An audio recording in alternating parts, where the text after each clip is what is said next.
Somebody asked me one time, so what is leadership? And you talk about leadership like we all know. What is it then? Here's this picture of it. How would you define it? And there's a lot of great definitions in the book that we've taken from great experts. But it can really boil down to this. Leadership is influence of others in a productive, vision-driven direction that's caused and done through the example and the character of the leader. And you think, well, who is a leader? And there's a lot of misconceptions when it comes to talking about leadership. I remember when I first started hearing the word leader, I thought you had to look like Greg Norman. Or you had to be a Hollywood-looking type with long flowing hair in the wind and blood on your sword. But that's not what a leader is. People get scared off by the term leader. That's not what a leader is. A leader is anyone who influences others in a positive direction. A leader is someone who has a picture of what can be and really what should be, and they can't get rid of that thought. And that thought causes them to move in that direction. There's a quote that says, leadership is a planned assault upon the status quo. A leader is someone who cannot stand the fact that what is the way it is. And they have to change it. It can be in big ways, it could be in small ways. And it can be wherever you are. It could be a teenage boy deciding to say no to drugs and take 3 of his friends out of the locker room with him and say, this is stupid, let's get out of here. That could be leadership. It could be a single mom struggling to raise her children in the inner city, and she takes extra jobs and tries to train her children and gets them a mentor and gets them out of there or gets them a good environment. These are all leadership where someone takes a look at something that's wrong, or they see something that should be made more right, and they take action to do it out of the conviction of their character. There's another statement that says leadership is character in motion.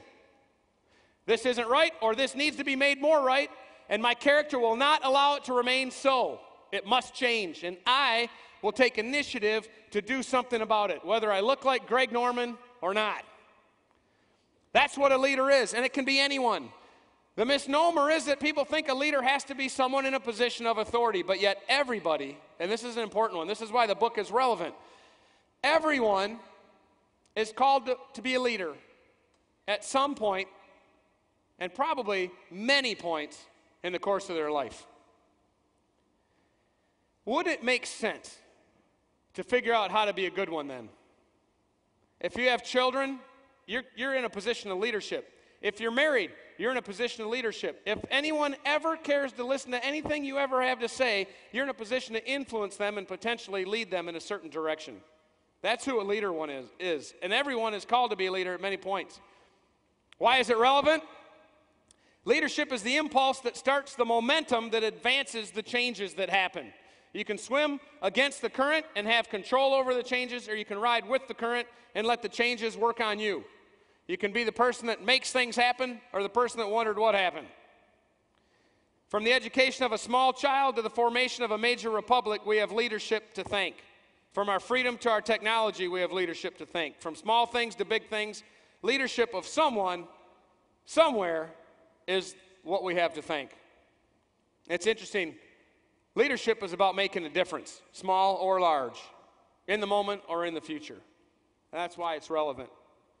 Some people are interested in leadership for the wrong reasons, and you can study history and see in many, many, many instances this is the case. Some people think leadership is attractive because it's power. Some like leadership because they think it offers control. And some like it because of the perks, the status, the chance to be served. But leadership is a bit of a paradox. Certainly there are those elements to leadership. But the life of a leader is a little bit different than that. The life of a leader is a little bit more on the other side of the coin. In actuality, the life of a leader starts with giving power and empowering others. It also involves helping others fix problems and move forward. And finally, it involves serving others. It's almost the opposite of what most people think. If you look at what starts leadership, what Orrin and I talked about that night, sitting up late at night talking about all these issues, it's as if you have reality here. And this is today's reality. And the vision that develops is up here. And that vision for something better, that vision for what should change, that vision for what could be, creates a tension on this reality. There's a tension between it.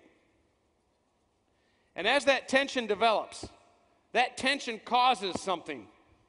We call it hunger. In the book, we use the term hunger. Sometimes the word ambition can be taken the wrong way. Power grabber or someone that's selfish or wants personal gain out of proportion to everything else. But the word hunger goes right to the true heart of the matter. You don't control your hunger, do you? When you get hungry for food, you can't really stop it, can you? It's a natural outflow of the physiological conditions of no food in your body. And it's the same thing with the vision of a leader. Once that condition exists, a leader can't shut that off. It exists. Rosa Parks didn't get on that bus that day planning to cause a ruckus. But the vision for what should be, the conviction of her character, kept her in the seat versus the reality of that's not what the rules are on this bus. And that caused a hunger to do the right thing at whatever risk to herself of being arrested. And we can go through history and come up with example after example after example after the example when the vision for something that should be or could be produces a tension against today's actual reality, which results in hunger. But there's another word mixed in here, and it's courage. Courage is not action in spite of fear. Courage is not action without fear, it's action in spite of fear. Even though, there wouldn't be courage without fear. There wouldn't be courage without the concern for the ramifications of your actions, but you do it anyway because it's the right thing. Because the vision's clear, because the tension pulls you from today's reality to what could be. A planned assault on the status quo. This has to change. We have to make a difference here. We've got to sway this. This has to be different. It could be a positive, it could be a negative, but it's something that develops conviction, that brings courage to make something change from today's reality. How do you get this?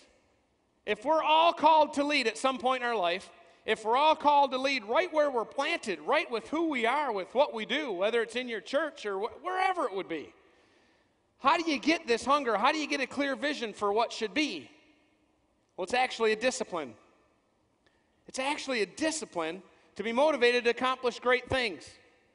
Left to our natural selves, we'll be lazy and kind of take the path of least resistance, and we'll put things off to tomorrow. But if there's a true hunger burning for something else, it won't let us rest. We have to go do it. And this is a discipline. In the book, we talk about the 3 levels of motivation.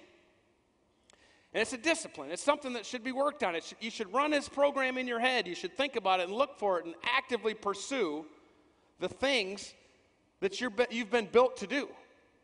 You see, each of us has been given gifts. Each of us has been given talents, peculiar to us, very unique, and we're supposed to use those to accomplish something. The more we discover that, the more we brush the dirt off of that discovery, that archaeological find, that artifact, the more we clear that away and start to see and reveal, our purpose isn't really determined by us, it's just kind of discovered. And the more we clear that off and get the dirt off there and all the crud that buried it, all the people that say you can't do this and you can't accomplish that, you can't. Who do you think you are? Come on, you're too old. You're too young. You're the wrong gender. You're the wrong religion. You're the wrong color. You come from the wrong side of the tracks. Your daddy wasn't the right guy. You don't have connections. But the more we brush all that dirt off there and we start to discover and find out that we start to see the revelation of what our purpose is. And that's an action. It requires action. It requires a search. It requires a hunt to find out what that is.